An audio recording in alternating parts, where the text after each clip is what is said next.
Hi. தமிழ்நாட்டில் ஜூலை 12ஆம் தேதி வந்து குரூப் 4 எக்ஸாம் வந்து நடந்துச்சுங்க. அதில் வந்து பார்த்தீங்கன்னா 13 லட்சம் பேர் அந்த எக்ஸாம் வந்து அட்டன் பண்ணிருக்காங்க. வேலைவாய்ப்பு வந்து பார்த்தீங்கன்னா 4000க்கும் கம்மியான வேலைவாய்ப்பு தாங்க. இந்த எக்ஸாம் அட்டன் பண்ணதில் வந்து பார்த்தீங்கன்னா நீங்கள் மட்டும் இல்லை, இதில் என்னோடய ஃப்ரெண்டு, என்னோடய அண்ணன், தங்கச்சி எல்லாருமே வந்து இதில் வந்து அட்டன் பண்ணிருக்காங்க. எக்ஸாம் அட்டன் பண்ணிட்டு வெளில வந்து பார்த்தீங்கன்னா இந்த டிஎன்பிஎஸ்சி வந்துட்டு திட்டிட்டு இருந்தாங்க. என்னடா எதுக்காகன்னு கேட்கும்போது அவங்க சொல்கிற பதில் என்னென்னு வந்து பார்த்தீங்கன்னா, இந்த ஜிஎஸ் சப்ஜெக்ட்டு மேக்ஸ் எல்லாமே வந்துட்டு ஓரளவுக்கு நார்மலாக தானே கேட்டிருக்காங்க.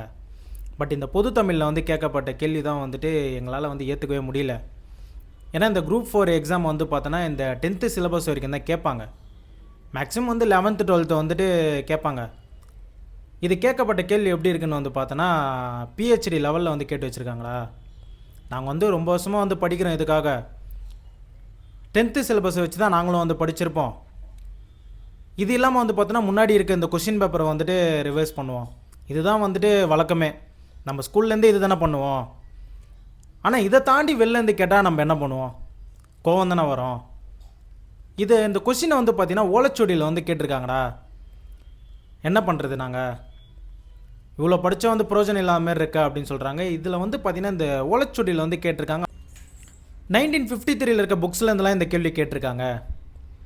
இதில் வந்து பார்த்தீங்கன்னா ஸ்டூடெண்ட்ஸ் மட்டும் இந்த எக்ஸாம்லாம் வந்து அட்டன் பண்ண மாட்டாங்க. வேலைக்கு போகிறவங்களும் அட்டன் பண்ணுவாங்க. முக்கியமாக வந்து பார்த்தீங்கன்னா இந்த வீட்டில் வந்துட்டு ஹவுஸ் ஒய்ஃபாக இருக்காங்களே, அவங்களாம் வேலை பார்த்துட்டே போயிட்டு எனக்கு இந்த வேலை வந்துட்டு கிடைக்கும் அப்படின்னு சொல்லிட்டு படிச்சுட்டு போயிட்டு இந்த எக்ஸாம் வந்து அட்டன் பண்ணுவாங்க. அவங்களாம் வந்து பார்த்தோன்னா இந்த கேள்வி கேட்டதில் வந்து ஸ்ட்ரெஸ்ஸுக்கே வந்து போயிட்டுருப்பாங்க. ஏன்னா அந்த அளவுக்கு இருக்குது கேள்வி. இதுக்காக வந்து பார்த்திங்கன்னா மதுரையில் வந்து 20ஆம் தேதி வந்து போராட்டம் வந்து நடத்த போகிறாங்க. அது மட்டும் இல்லாமல் இதுக்கு பெர்மிஷன் வந்து கொடுத்துருக்காங்க. நிறைய கட்சி சார்பாக கண்டனமும் வந்து தெரிவிச்சிருக்காங்க. எனக்கு ஒரே ஒரு கேள்வி டிஎன்பிஎஸ்சி மேலே. ஓலைச்சுவடியிலேருந்து கேட்குற அளவுக்கு நீங்கள் வந்து புலவரையாக வந்து வேலைக்கு வைக்க போகிறீங்க. 25,000 to 30,000 வந்து சேலரி தரதுன்னா அதுக்கேற்ற மாதிரி தாங்க கேள்வி கேட்கணும். அப்போ இந்த 10th படித்தவங்களாம் என்ன பண்ணுவான்?